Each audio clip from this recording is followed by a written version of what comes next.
Bonjour à tous et bienvenue sur votre chaîne Regard Africain. Aujourd'hui, nous restons au cœur du Bénin pour vous faire découvrir l'actualité et les réalités de notre pays. Restez avec nous jusqu'à la fin pour tous les détails. Nous vous invitons également à vous abonner à notre chaîne et à partager cette information afin que chacun soit bien informé. Dans les heures qui ont suivi la tentative de coup d'État du dimanche 7 décembre 2025, une onde de choc s'est propagée à travers tout le pays, touchant aussi bien les institutions que les populations,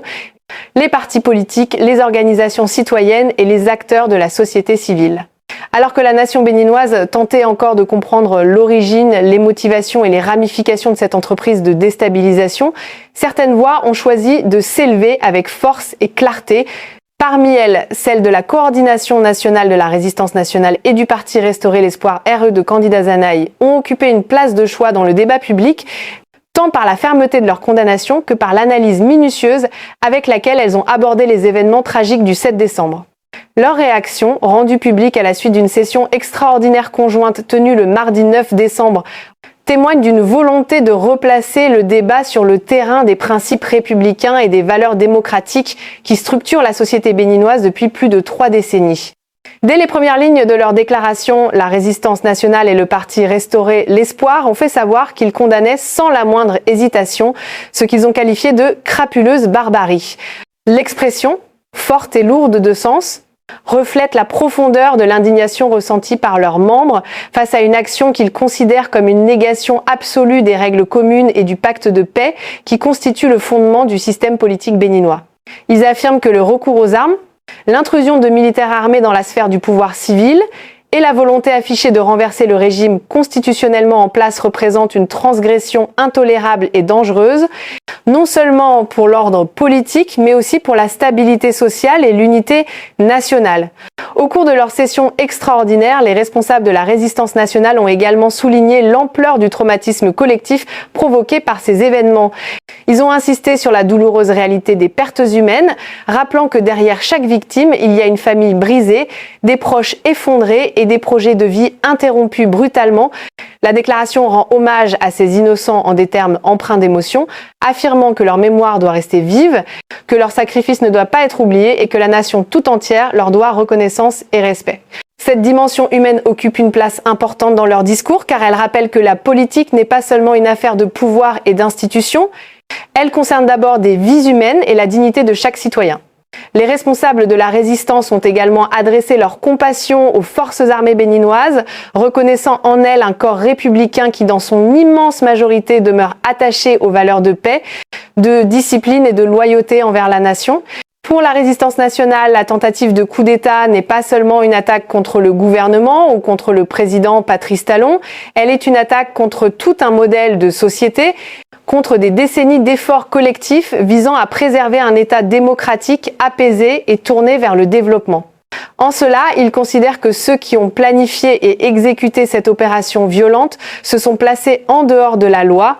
en rupture totale avec les engagements pris par les Béninois lors des moments fondateurs qui ont jalonné l'histoire contemporaine du pays. Parmi ces moments fondateurs, la déclaration met un accent particulier sur la conférence nationale de février 1990, point de départ d'une ère nouvelle marquée par le pluralisme politique, la liberté d'expression, le respect des droits fondamentaux et la délimitation claire des rôles entre les acteurs civils et militaires. Pour Candide Azanaï et ses pairs, il ne fait aucun doute que la tentative de coup d'État constitue une violation ouverte et frontale de ce pacte historique. Il rappelle que lors de la conférence nationale, les forces armées béninoises avaient pris un engagement solennel, celui de se retirer durablement de la vie politique et de se consacrer exclusivement à la protection du territoire national, à la sécurité intérieure et au maintien de l'ordre conformément aux prescriptions constitutionnelles. Toute volonté de s'affranchir de cet engagement, affirme-t-il, doit être combattue avec fermeté pour que le pays ne sombre jamais dans la spirale des crises politiques, des coups d'État répétés et des instabilités chroniques qui ont marqué d'autres régions du continent. Le texte de la résistance nationale insiste longuement sur la nécessité de protéger la République contre toute forme de dérive militariste. Ils affirment que le militaire par essence est dépositaire de la force publique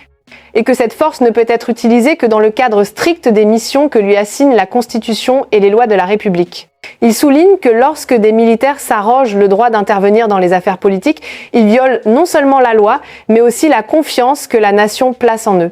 Il rappelle que la politique est destinée aux civils, qu'elle doit se gérer à travers les débats, les élections, les réformes institutionnelles, les choix collectifs et non par la menace, l'intimidation ou la violence armée. Au fil de leur analyse, les responsables de la résistance proposent une lecture approfondie des événements du 7 décembre qu'ils qualifient de tentatives criminelles visant à renverser les institutions de la République. Selon eux, cette attaque relève d'une démarche calculée et dangereuse, menée en violation totale de l'ordre constitutionnel et des valeurs fondatrices de la nation. Ils déplorent que certains individus aient choisi la voie de la violence plutôt que celle du dialogue, du compromis ou du processus démocratique, rappelant que dans un état de droit, les différends se résolvent dans le cadre établi par la loi et non par l'insurrection ou la prise d'armes. Ils appellent les Béninois à demeurer alertes, vigilants et unis, affirmant que la défense de la République est l'affaire de tous. Selon la résistance nationale, chaque citoyen, qu'il soit jeune ou âgé, homme ou femme, militaire ou civil,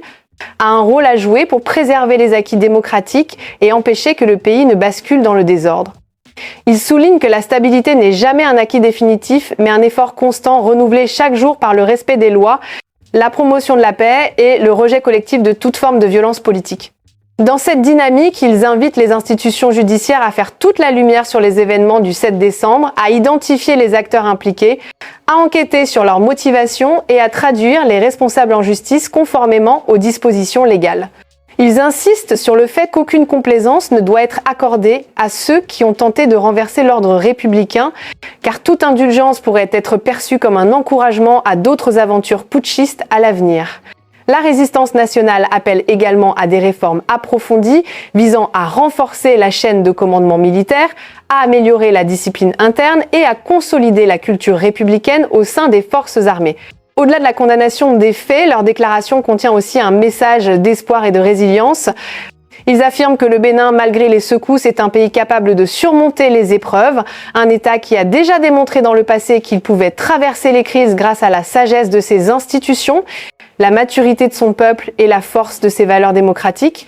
Ils exhortent les Béninois à ne pas céder à la peur, à ne pas se laisser manipuler par des discours haineux ou alarmistes, mais à rester attachés à la paix, à la cohésion et à l'unité nationale. Il rappelle que la démocratie béninoise a été construite au prix d'efforts colossaux, de sacrifices immenses et que chaque citoyen a la responsabilité morale de la protéger. Ils mettent en garde contre les discours qui tentent de justifier la violence ou les ruptures constitutionnelles, soulignant que ces discours ne conduisent qu'au chaos, à la division et à la destruction de ce qui a été patiemment construit au fil des années. En conclusion de leur longue analyse, les responsables de la résistance nationale réaffirment leur engagement indéfectible en faveur de la démocratie, de la paix et de l'état de droit. Ils annoncent qu'ils resteront mobilisés, vigilants et déterminés à lutter contre toute tentative de déstabilisation, quelle qu'en soit l'origine. Ils invitent enfin le peuple béninois à rester uni, à refuser la violence et à défendre sans relâche le modèle républicain qui a permis au pays de se distinguer comme l'une des démocraties les plus stables de la région.